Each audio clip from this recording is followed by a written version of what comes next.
Hello, year four. So today's lesson, we're going to be looking at our times tables. And this is slightly different this week as to the way we're going to about it. I'm going to set you a few different things that you can do, and then I'm going to let you practice these skills.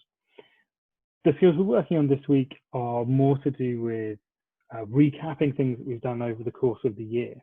The reason we're doing this is so that we can get those skills and really make them very firm, so that when we come back, we have a firm base to work forward into the next year. So times tables. Why times tables important? If we have a look, times tables and what we need to know by the end of year four. Now, times tables are massively important because actually the more you know, the easier lots and lots of maths becomes. In everything you do within maths, or the majority of things you do within maths, times tables can be used to make shortcuts and make your life easier. And realistically, you only actually need to know your times tables up to 10. We always say up to 12. That's just so that we start to notice the pattern that it's timesing by 10, then you can add on whatever the additional is. So if I was timesing by 25, I could do my 10 times, add another 10 times, and add my 4 times. This way, we have the skills in place to do lots and lots of multiplication sums, multiplication calculations within our head. And this makes our life easier. This helps with fractions, as it allows us to look at a fraction and be able to do the calculations without necessarily having to write anything down. It enables us to look at percentages later on and do those using our times tables. It helps us look at area and perimeter and lots of different parts of our understanding is helped by the importance of our times tables. By the end of year four, we should be aiming to have a good knowledge of our times tables up to 12 times 12. Now, what that means is it's a working knowledge. So it doesn't necessarily mean you need to know them by rote, but it means that you need to have a way in order to find them and find them quickly. If you can't find them quickly, then you might as well use a different method. So what that means is if you are doing 6 times 7, and that's one of those ones that just doesn't get stuck in your head, you might know another way to do it. And that may be that you know what 5 times 7 is, and you know 1 times 7, and you add them together in order to get 6 times 7. And that's a valid way of doing it, and still very quick, because actually your 5 times 7 is in your 5 times table, 35, and 1 times 7 is in 1 times table, 7, and then you can just put them together to get 42, which is 6 times 7. There are lots and lots of ways to break down your times tables to avoid the difficult ones. Now, I've spoken to my class about it before, but which ones are those ones that you just need to know or are just useful just to know? And actually those ones only consist of a few: 7 times 7, 8 times 8, and 8 times 7. They're the little group that people find the hardest normally. So if we're able to concentrate, remember those, the rest of them we can work out a lot easier using the knowledge that we already have of all the other times tables. So 7 times 7 is 49, 8 times 7 is 56, and 8 times 8 is 64. Okay, so here are a few examples of different things that you could do in order to help learn your times tables or to make learning times tables a little bit more enjoyable. The first one we have is the times table grid, and this is a classic example of a way of learning your times tables. And I'm pretty sure if you ask your parents, this may be the way that they did them in their day. They're quite good because you can change them up each time, change the order or the numbers you have here to practice particular times tables that you want to look at, and to make sure you're not just copying the same pattern, you're actually having to think about each one as you go along. If you're doing this one, the times table grid, a nice way to do it is to time yourself and then try and beat that time the next time you do it.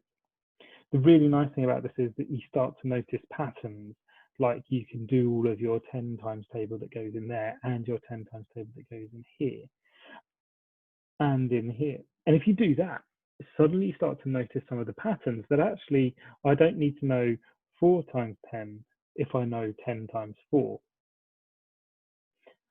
And this just means that it speeds it up slightly. I know 4 times 9, so I automatically know 9 times 4. And this just starts to help us know that actually we know more than we think. Even those times tables that we may find we struggle with, actually we know the majority of them. There may only be 1 or 2 that we don't know. So we've got a timetable grid, a really nice way to practice. Of course, we've got Timetable Rockstars, and I hope all of you have still been using it. It's a really nice way just to make it a little bit more fun, but still gives you that time to try and get them quickly into your head. And this just means that you can keep practicing and keep getting things, but also you learn things as you go. The really nice thing about Timetable Rockstars is on there is the table check, the sound check. And I can see how well people are doing. And you can show me, after having practiced using some of the other ones, you can show me how well you can actually do it. A few others that I've looked at and you could experiment with, see what works for you. We have what are called target boards down here. And the way they work is that you put whatever timetable you're working on in the middle. The numbers around the outside edge can be any numbers from 1 to 12 or 1 to 10. And then what you do is you do 4 times whatever that is, and the answer goes in the outside square.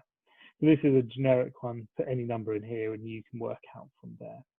Another way you could do this, if your parents are feeling particularly cheeky, is you can have your times table here. Maybe you can have some of these, or some of them are missing, but you have got some of the answers. And this means that you have to work both ways. You have to know what times what is what number. So if I had 64, and I was using my 8 times table, I know that it must be 8 times 8 is 64. And therefore, you're still using that same knowledge, but you actually have a deeper understanding that that's the answer you're getting to. It's not just, again, that rote knowledge.